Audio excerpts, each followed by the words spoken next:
I made this video using only free assets, and you can do the same.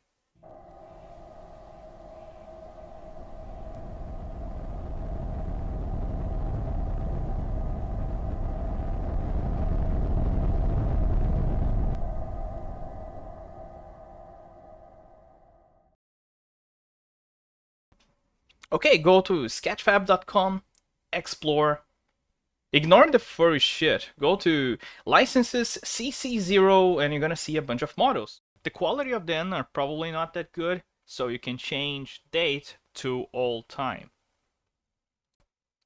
Whoa, as you can see, since they are sorted by most liked, the quality of them are much more professional. I mean, take for example this dinosaur here. This is free to use, CC0, no attribution required. Think of the possibilities. Now, these are the models that I selected to make the video you just saw. As you can see, most of them are scans or very well modeled historical stuff. I think you could make a parallel at this point as if you were selecting a mood board or doing something like that. You don't have to stick with the models that you choose at this point. You can always go back and change the mood board, you know? This is the moment to have ideas with the assets you select. Okay, now you have Blender open. I'm gonna import the GLB files for one of the assets, but I think the logic is the same for pretty much all of them. The first thing you notice is the origin is wrong, so try to align it with the scene axis the best you can. There are parts of the mesh that are not connected, but they should. So it would be a nice idea to join everything together. The first thing I'm gonna do in this case is join everything together. So select everything, Ctrl J. Yeah, and now I'm gonna clear the parent because it's parent 2 and empty. Now, other thing that I really like to do to make sure the mesh is consistent, it's enter edit mode, and select by distance. This is gonna merge the vertices, and this also will improve slightly the poly count of the model. But since this model is a scan, as you can see, there's still a lot of vertices, so we can improve this poly count by adding a decimate modifier. I like using the planar method of decimating the model because it takes into account the angles, so kind of keeps the shape of the object by improving the face count, but it also fucks up the UVs and normals and topology. Yeah, it has its drawbacks. You can delimit by UVs here, so it's gonna try its best to maintain the UV island in the parts of the mesh.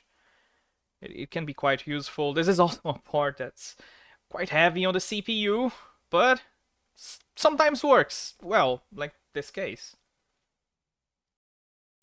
We now have a 500,000 poly face count, and a lot of them are anigons, so it's still not good.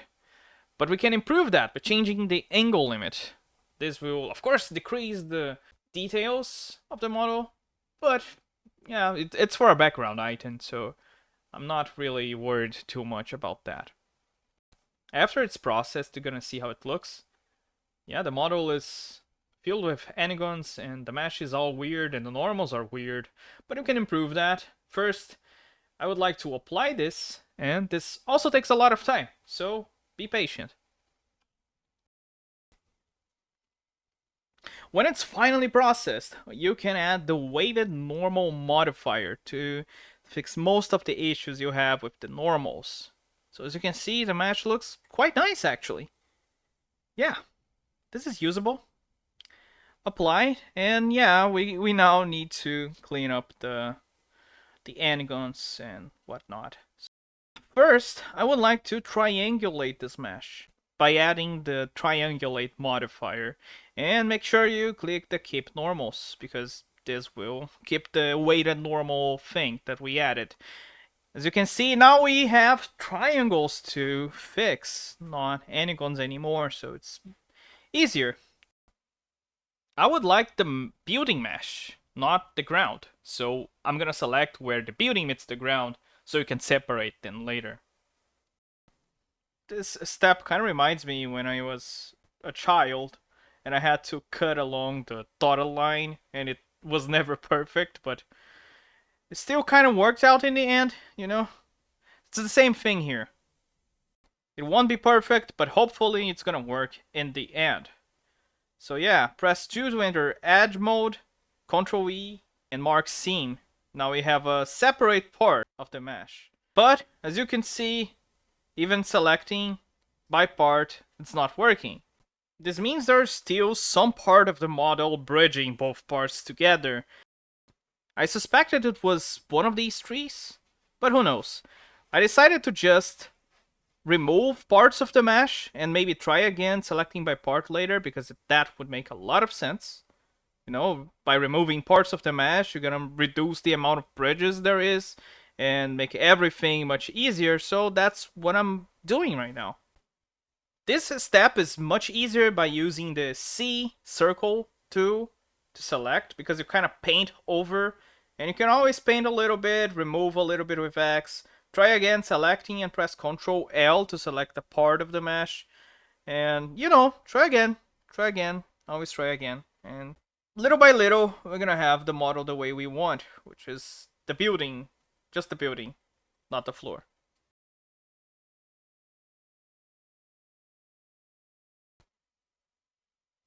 Yeah, as you can see, the Ctrl L thing is working much better now that we have less mesh to work with. Yeah, I'm kinda happy with this result. Just to make sure, I'm gonna clean up a little bit more, and we'll be done soon. Now, one of the most important steps that I totally forgot about it is saving the project. Now, do that earlier, if possible, please. Now is a good time to change the origin of the object, apply the rotation and scale if you didn't do it already. Now I'm moving this house to another collection, and I'll call it done. Yeah, it's done. Now we need to repeat the same process with all the other objects that you saw it already, and this is a bit of a a hard working process. It's quite a lot of things to do. But once it's over, we can finally assemble the scene. Oh yeah, almost forgot about the materials. Well, it's worth removing any material that is not being used, since we remove parts of the mesh. And also, the imported mesh sometimes uses this emissive shader instead of the usual principled, so it won't react to light.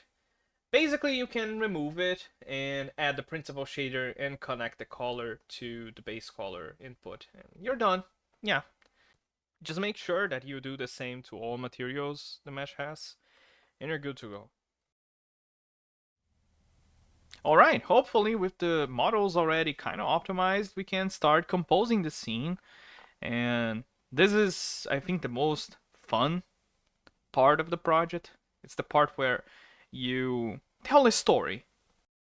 The story I had in my mind at this point was heavily inspired by the book Chariots of the Gods. I know it's a heavily debated book, and I personally don't believe the things the book says, but the concept, thinking of the sci-fi perspective, is so awesome. It's basically saying it's an idea that ancient civilizations were visited by extraterrestrial beings sometime in the past, and they brought knowledge or future technologies and things that would end up improving the humanity as a species. So that's why we have the Nazca lines, the pyramids, you know, the Stonehenge, things like that. And yeah, they were perceived as gods. So what I wanted to do was kind of like show a place of arrival. This didn't mean that this was the first time the flying saucer was arriving at the place, but it's difficult to know exactly. Maybe it's a landing place, a landing land. I don't know how you call it that. But it's a maybe it's a place that the ancient people put there to receive the aliens, you know? And maybe we are the aliens from the future. Who knows? That's the thing.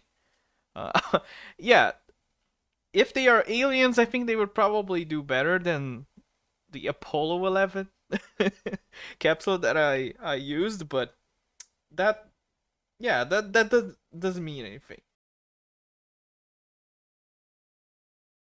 Now, thinking about the technical stuff, the thing you're seeing now in the background is I am adding a little bit more of texture variation to the materials. So basically multiplying some noise, adding more stuff to the materials so we can have more variation. Just to break down the flatness that we have in these scans, and also to compose the scene better because colors of them are a bit off.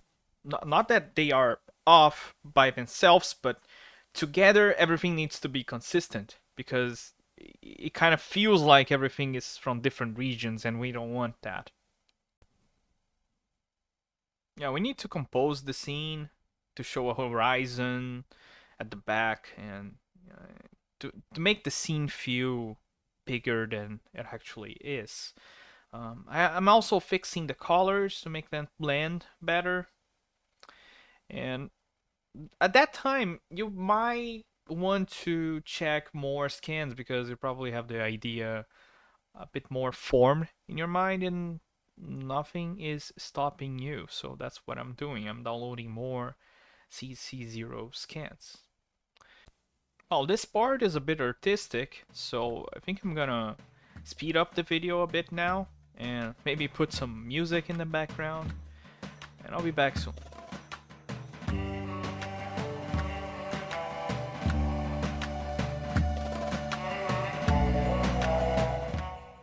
A good way to compose a background of a scene like that is using some trees.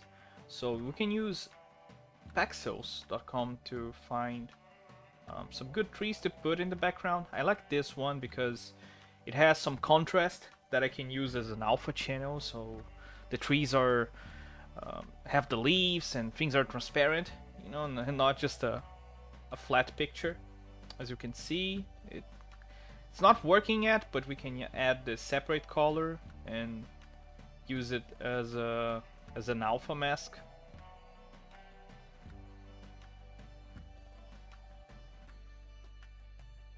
We can also use a color ramp to decide where to clip and also cut the geometry a little bit like that. And as you can see, it's much better.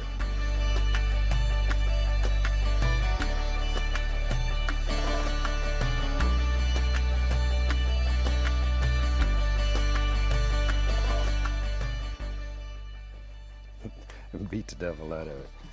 That really is the fun part of this whole technique. I have more pleasure just beating the brush than anybody in the country. I have people now that write me letters and say they have no desire to paint. They just bought a brush so they can beat it and take out their frustrations. That's okay. That's okay.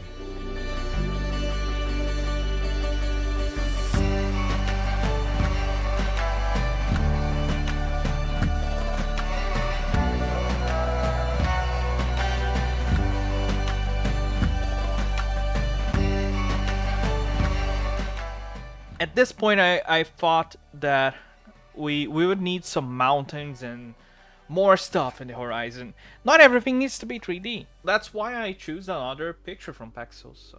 Of course, this would mean that I would need to change the colors of the scene a little bit, the HDR and things like that. But yeah.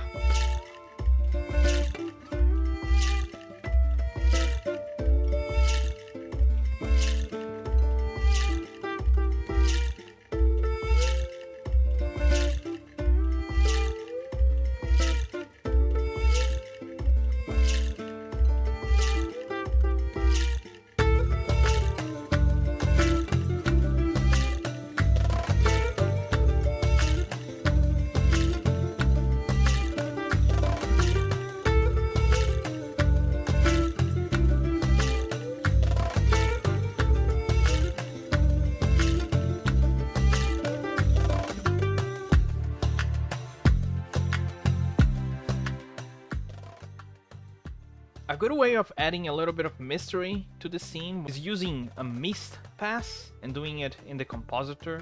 Basically enabling mist pass and doing something with it. The mist pass didn't work so well, so I had to use the depth pass because of the alpha from the trees.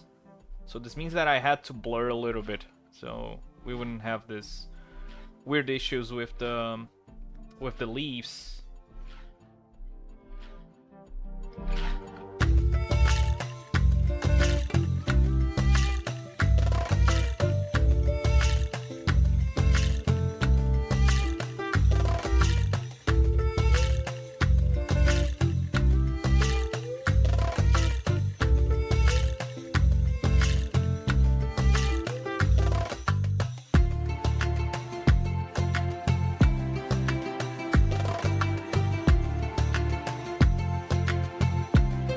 A good way of improving the scene is by using clouds.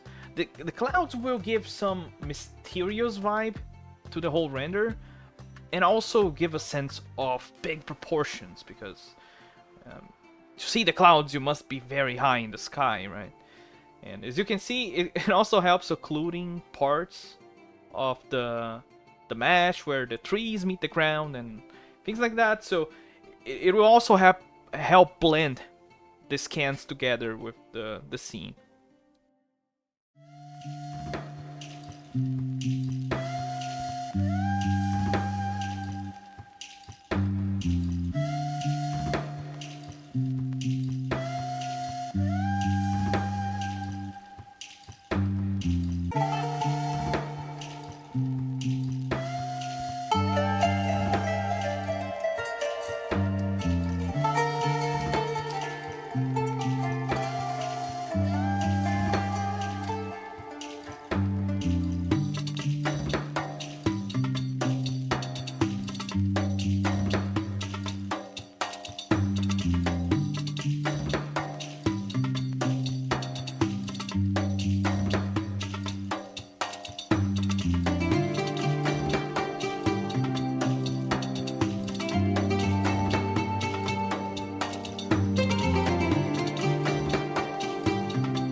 Now for the camera animation, the thing that I was thinking about was getting close to the object of interest, which it's gonna be the UFO.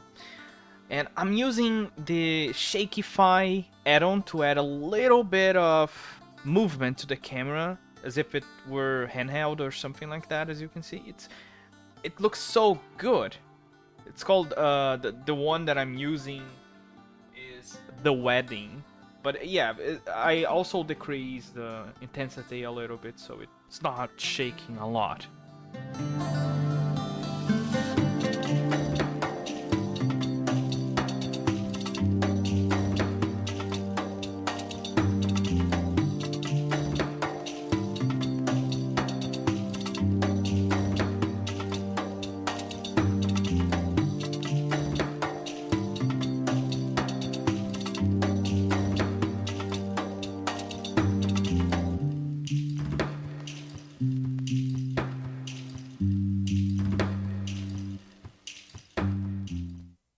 Well, I tried other colors for the UFO, but I end up deciding not to change it too much. It's very close to what we had before, and we are hopeful that the viewer won't understand that is Apollo 11 at the quick glance. If I could have more time, I would probably work more in the design for this UFO, but I was quite happy with how it turned out. At this point, I was testing lights inside the dome, inside the UFO, but in the end, I scrapped this idea.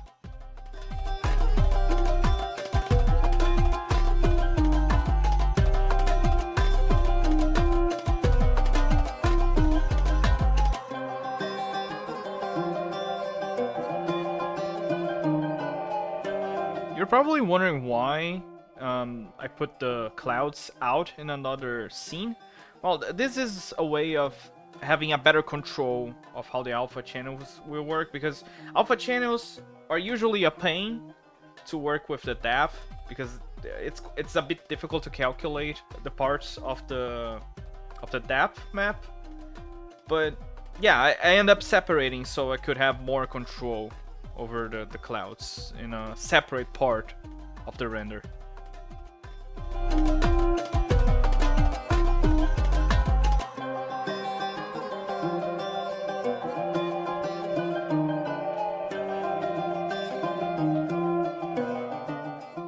I also used a very old technique where you load the saturation a lot so you can see the values of the image.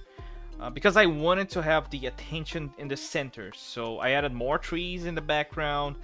I also changed the lights a little bit to have the focus being in the center of the image. Yeah, this is a composition trick.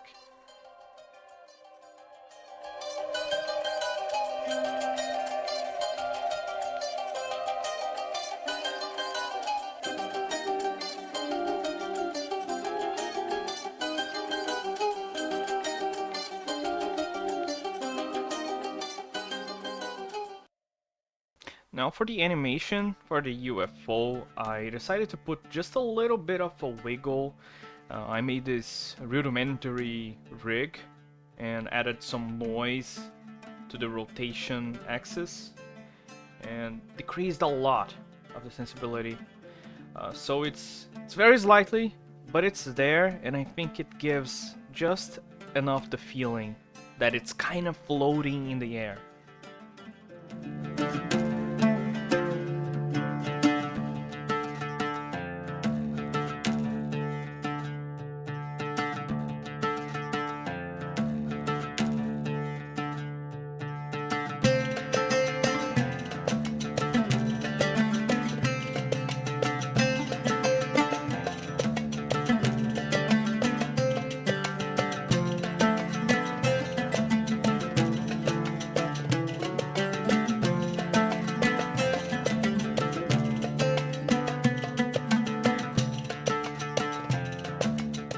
For the bottom of the UFO, I was thinking about adding some kind of smoke.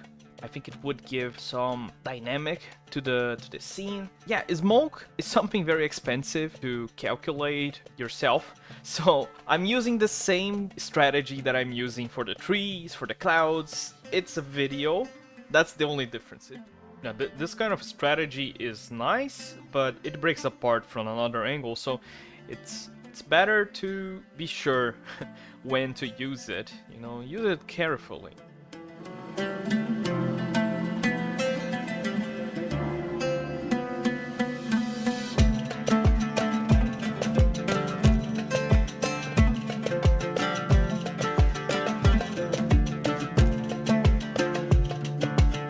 At this point, I was happy with how it was looking, so I wanted to see how the animation was playing out.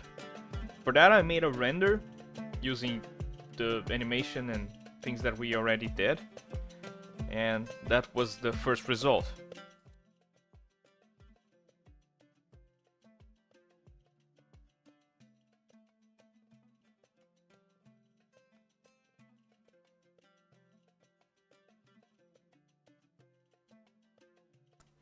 Lovely, right? Well, I love the result, but I felt like it was still missing some kind of life. And human life, because this is supposed to be an ancient village, right? So that's the reason why I decided to put some knights in the scene. And also people, but I'm gonna put the people later. And I wanted to give some dynamic to the scene, so I very badly animated the legs of the horse using shape keys. I saw that in a tutorial from Ian Hubert. He was faking crowds using this technique.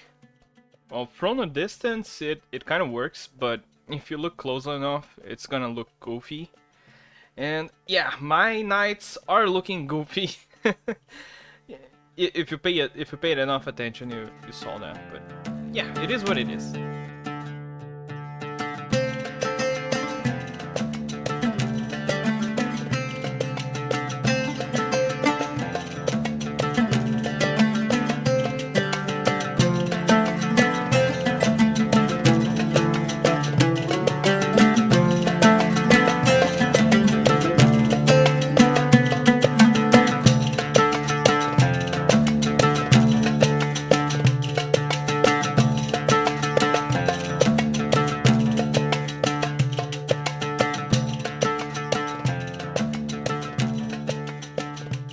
That was when I decided to start bringing some people into the scene. I decided to use the blue in the clothes as a mask so I could randomize the color of their clothes. However, later when I saw the render, I noticed that you barely could see it.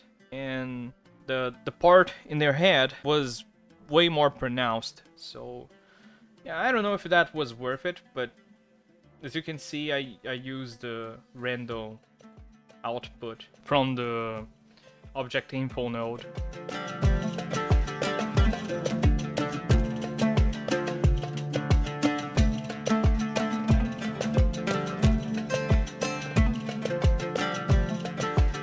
I decided to put a simple bone structure just to make the characters look at a UFO, but I don't think it was worth it because you could barely see it from the distance. The characters are simply too small in comparison to the frame, so yeah.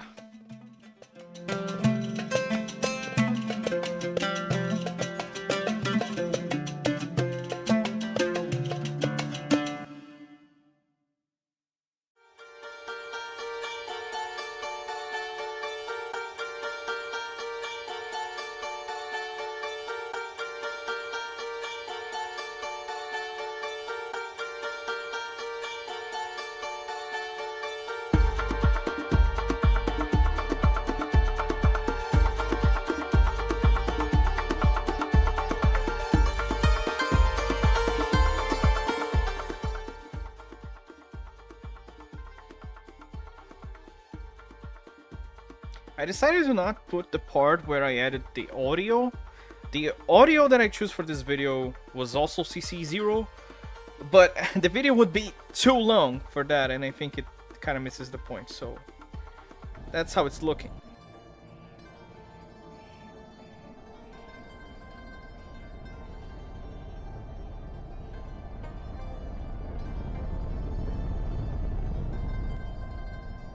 I know this kind of looks like the end version, but there are still some things that I would like to fix, and I'm gonna fix. The most noticeable one is definitely the dome having a square thing going on. It kind of looks like a glitch, but as it turns out, it's not a glitch exactly. It's in actuality a part of the Apollo 11 that was simply visible through the glass. And the reason why it was so noticeable is because there was a light coming from behind. How did I fix it? I simply made it opaque. I didn't put a transparency into this dome because using this proportion, I think it would make more sense to be opaque.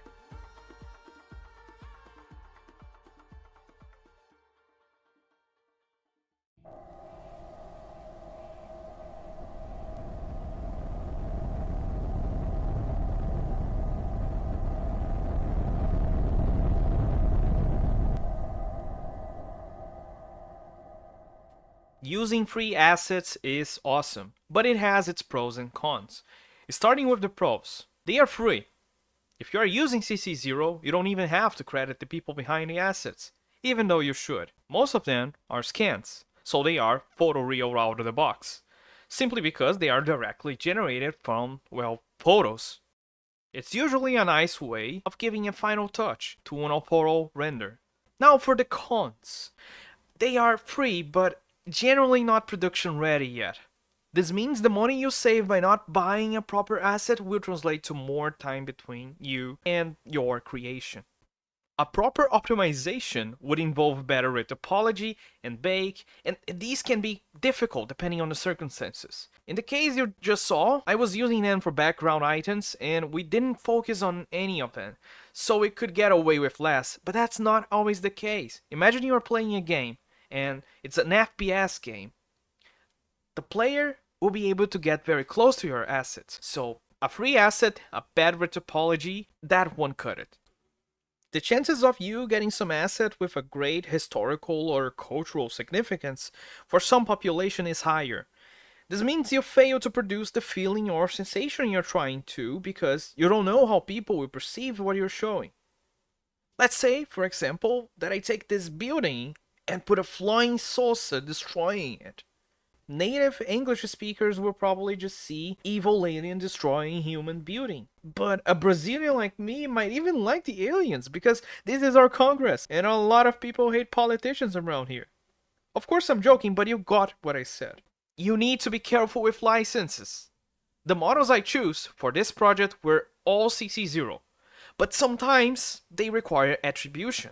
And depending on the client, that's not always a luxury you have. Sometimes buying an asset that doesn't require attribution is safer and, quite frankly, better thing to do. Just don't get into legal trouble, please. Oh, did you enjoy what I just put out? Give it a like, a subscribe, and stay tuned. There's more to come, hopefully soon.